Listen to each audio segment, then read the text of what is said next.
Heyo, and what is up, Sledge Nation? Thank you for checking out Sledgehammer TV tonight. It's a new era as the new rosters go into effect and new superstars come to Monday Night Raw. And we did have a pretty fun Raw Tag Team title match and a very, very good fatal four-way to decide the number one contender to Big E's WWE Championship. But the one thing I learned after watching tonight's Monday Night Raw is something that I kind of knew going in, which is the more things change, the more things are going to stay the same. And we are going to talk about all of that and so much more as I bring the hammer down on the 10 things to hate about tonight's episode of Monday Night Raw. And let's do that right here and right now. My name is Nick Nightmare. You are watching the Sledgehammer Wrestling Show's Monday Night Raw review and reaction show. Let's do it.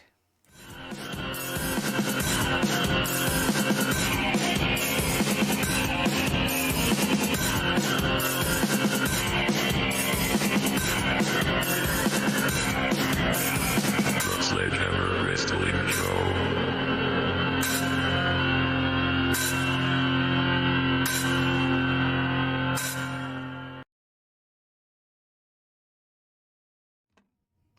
So let's get it started. You know what I hate?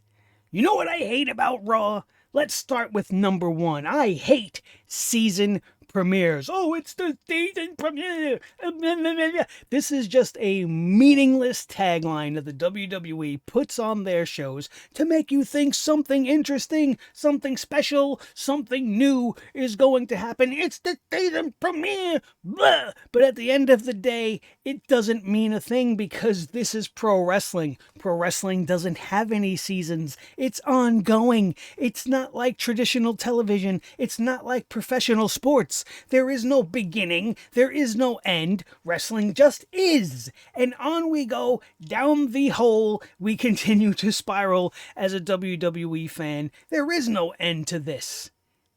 And I hate it. I hate season premiere episodes of Monday Night Raw or SmackDown or anything as it pertains to pro wrestling. It just doesn't matter. Do you know what I hate?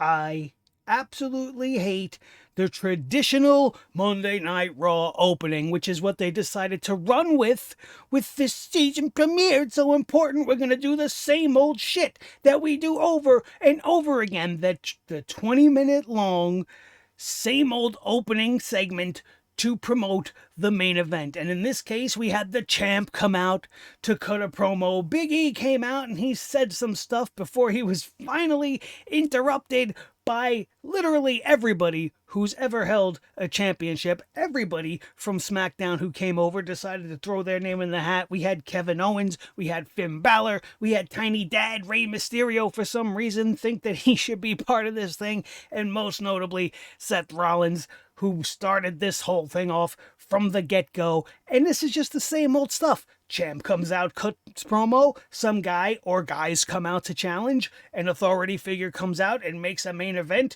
to decide a number one contender, and on we go. But it's the same old shit. New era, they say.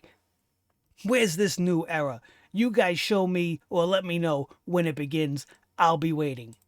And I think the thing that I hated the most about this show, or about this open rather, is the fact that this was the only thing they had for Big E to do tonight.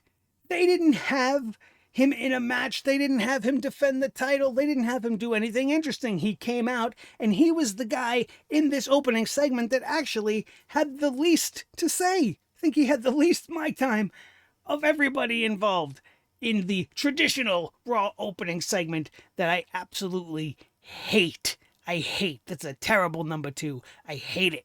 And we're going to probably revisit it week after week after week after week. Do you know what I hate?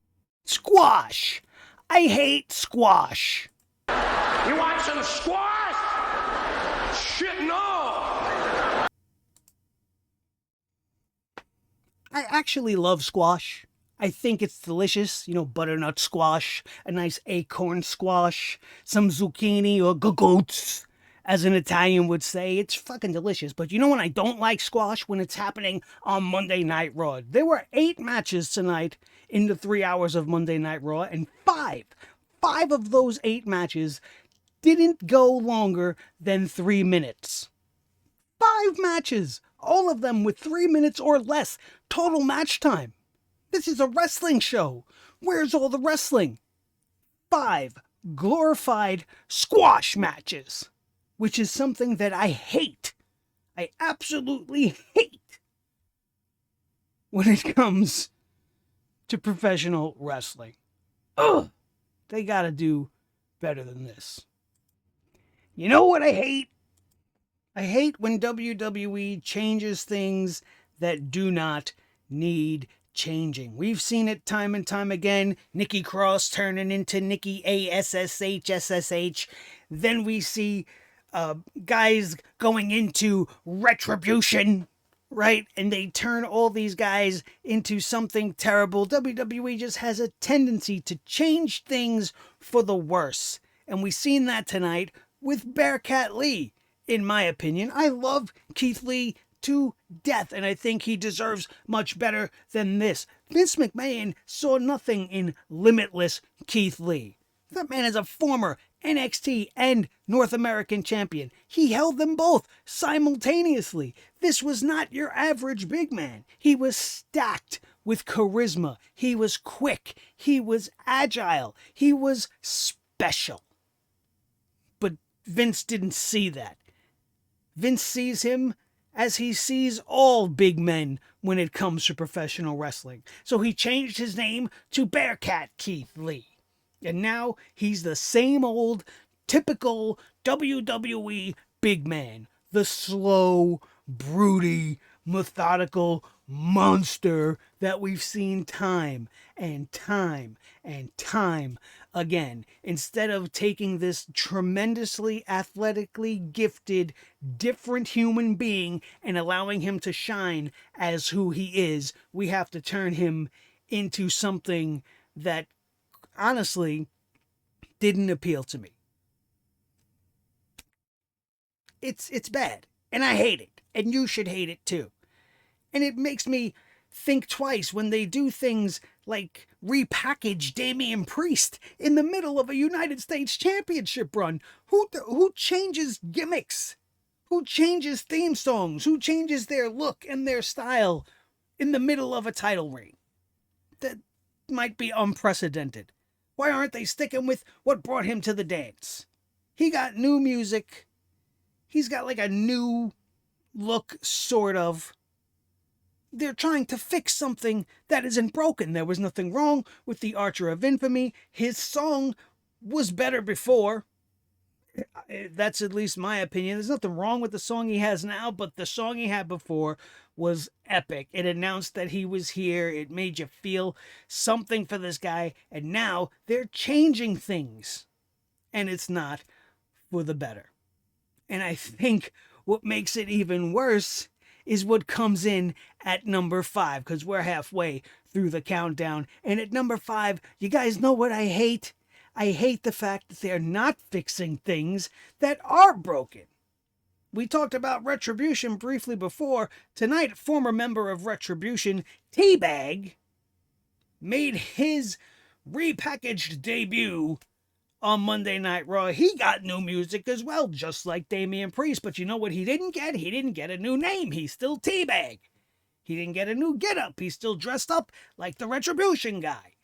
And I hate it when there are issues that are glaring at them so obviously they ignore it. But then they have things that are gold in the palm of their hand and they want to turn it into something different when it's already gold.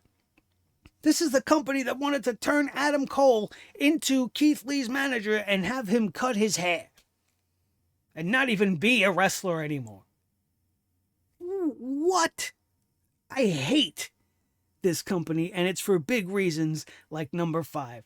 You got 2 glaring issues in the women's division and the tag team division alone, but those things we're not even going to get into right now because they get their own number on this countdown. Where? You may ask, well, you're going to have to stick around and find out. You know what else I hate? I hate the lack of creativity and the lack of intelligence that is shown on a weekly basis by the WWE creative staff. Do you realize that tonight's Raw mainly consisted of matchups that we've seen already on SmackDown for the last year? All the new competitors from the Blue brand were in matches against each other tonight. Don't they realize that just because it didn't happen on Raw doesn't mean that it's new? Doesn't mean that we haven't seen it before? And you want to know how I know they're stupid? And how I know that they're lacking intelligence? Because tonight on Monday Night Raw, they kept hyping up that Veer is coming. Remember Veer? We were calling him Schmear. He was part of Jinder Mahal's little get-up that he was doing before he was drafted to SmackDown with Stanky. And they keep saying, Veer is coming to Raw. Veer's on Raw. Veer never left Raw. Where did he go? Did he go back home? Did he go out for an ice cream cone? Did he go get some squash? Where's Veer? Where's he coming from? He's on Raw. He was on Raw last week. He's been on Raw every week since he's debuted in the company. But Veer is coming to Raw. We're going to promote it as such because we're fucking idiots. And we think our fans aren't smart enough to remember the fact that this guy didn't come to us from SmackDown. He's already a member of Raw. Lack of creativity and lack of intelligence. Reason number 6 why you should hate Raw. And I'm pretty sure that one isn't going anywhere and will be on the list for quite some time to come. You know what else I hate? Reason number 7 to hate Monday Night Raw, the tag team division. Do you realize that this triple threat tag team match we had tonight to decide the number 1 contender was completely unnecessary? All they did was take 2 new tag teams to the Raw division and have them lose to a third new team so that third new team, the Dirty Dogs, could be jobbed out to the Raw Tag Team Champions later on that night. There's so many things they could have done with the tag team division. One thing that comes to mind that's glaringly obvious is you have the Alpha Academy and you have the Hurt Business. You got Shelton Benjamin and you got Chad Gable. These guys got history. Now they both have new partners. Why not start a feud there? You got something that you don't even need to work hard to build. And then you can have that feud, maybe have the winner of whatever they do come out as the number 1 contender.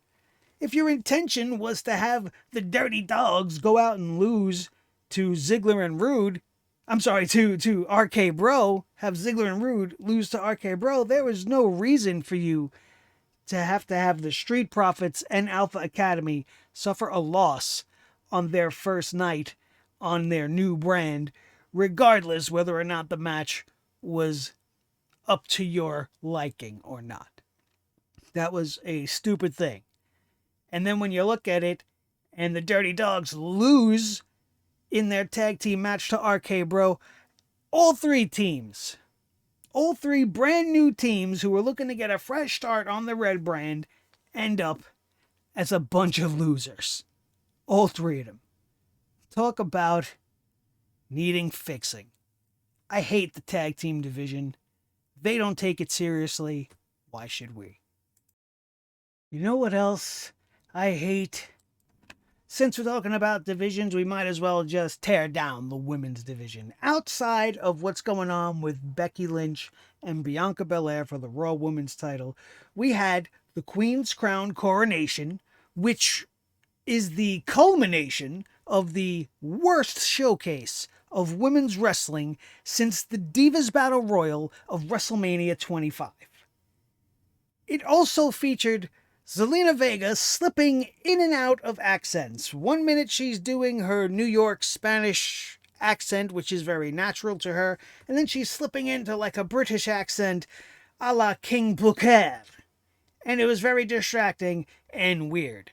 Another thing that was distracting and weird was the fact that the crown is too big for her head. But I digress. The worst offense was the fact that this coronation segment was longer in time than every single match in the entire tournament and longer than the entirety of the whole first round of the Queen's Crown.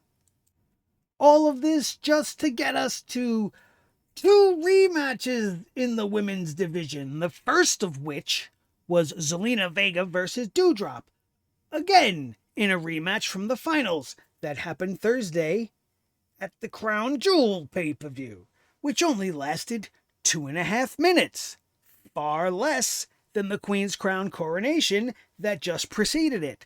Later in the night, we had Carmella, Cringe-Mella, showing up to make me just want to turn my television off, showing up to take on Liv Morgan for the 100,000th time in the last 3 months, and this match barely lasted 3 minutes, nowhere near as long as the Queen's Crown coronation segment, which is all the reasons why I hate everything about the women's division.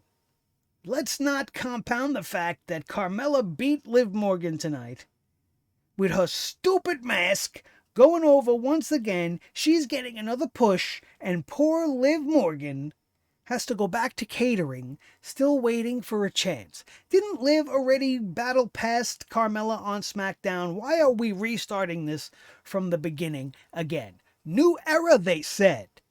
Same old shit, I say. You know what else I hate?